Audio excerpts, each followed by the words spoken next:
All right, so starting on all fours, we're going to get into that downward dog position. And then I'm just going to focus on fully contracting and extending or lengthening the calf muscles. I hook one foot behind the other just because that allows me to get a little bit more load or weight on each leg. You don't have to do that, but it's just a good option if you really want to load that heel, that Achilles, and that calf muscle. So I'm also working to keep my legs pretty straight, the knees extended, and the back rather flat. But if that's a challenging position for you, you don't have to fully extend the knee. And you can also put your hands on an elevated surface to limit how much of a flexed position you're getting into at the hips if those hamstrings are pretty tight for you. And now I'm just rocking back on my heels and up on my toes. Clearly I'm doing a calf raise on both feet, and that's again just to get the calves. But when I rock back on the heels to lift those toes up, I'm getting the anterior tibialis, some of those muscles on the front of the shin that often get sore just from decelerating. It's kind of what controls your toes or the top of your foot from dropping toward the floor every time your heel strikes the ground in front of you while you're walking. Sometimes those get kind of sore, so it's good to give them a little bit of attention. Now, kicking those shoes off, I'm just going to move into a position where you can see that I'm rolling my foot into an inverted position. This is inversion, right? Rocking up onto the outside of that foot, so I really get a stretch through the outside, the lateral sides of my shins.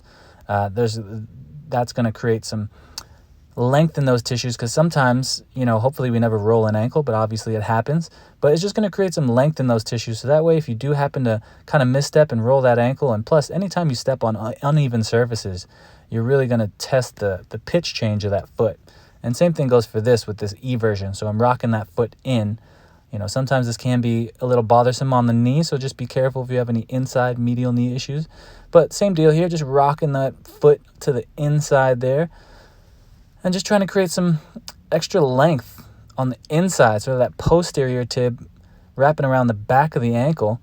Just those muscle groups that work, again, to control the pitch of the foot. Anytime we're on any uneven surfaces, we're really going to challenge these little muscle groups that can kind of get neglected in terms of warming them up or just giving them some attention.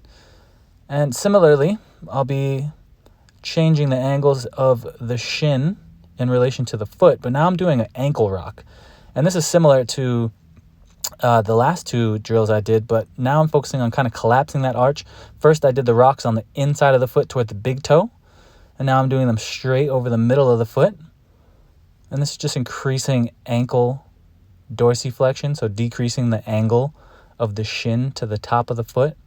And I'm just doing it three ways. Inside the big toe, right over the middle of the foot, and then trying to get outside toward the pinky toe. To be honest, I don't have the best ankle mobility, so I'm showing you what it looks like, but it's not the best presentation of what ranges of motion can be achieved.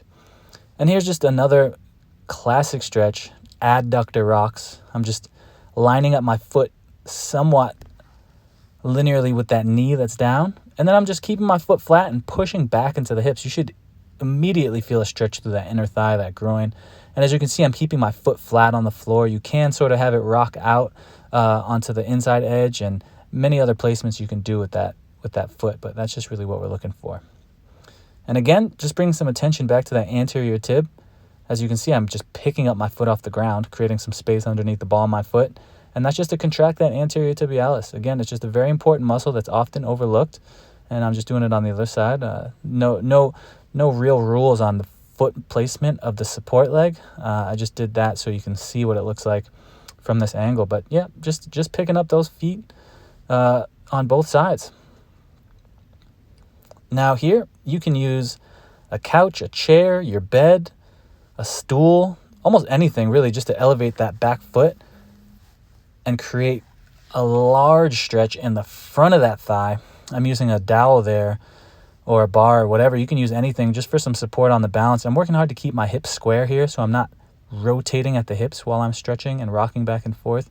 But this one's pretty common. You've probably tried this in some way or shape or form, and it's really just to loosen up those quads.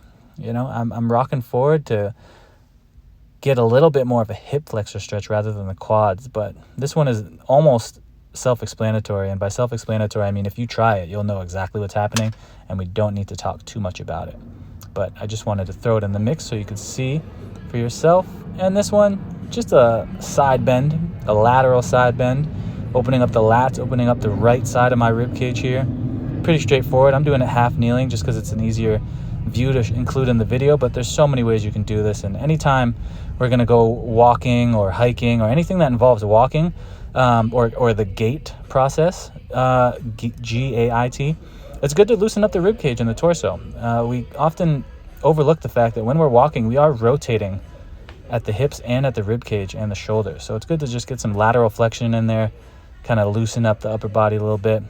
And now I'm just going for trying to get some internal rotation at the hips here.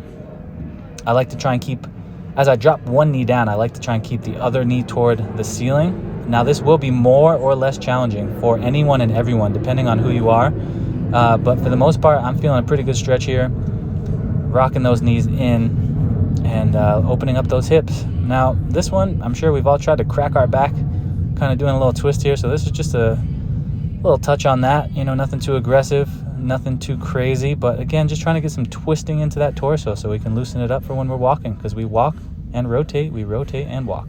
Give it a try, good luck, and I hope it works well for you. Have a good one.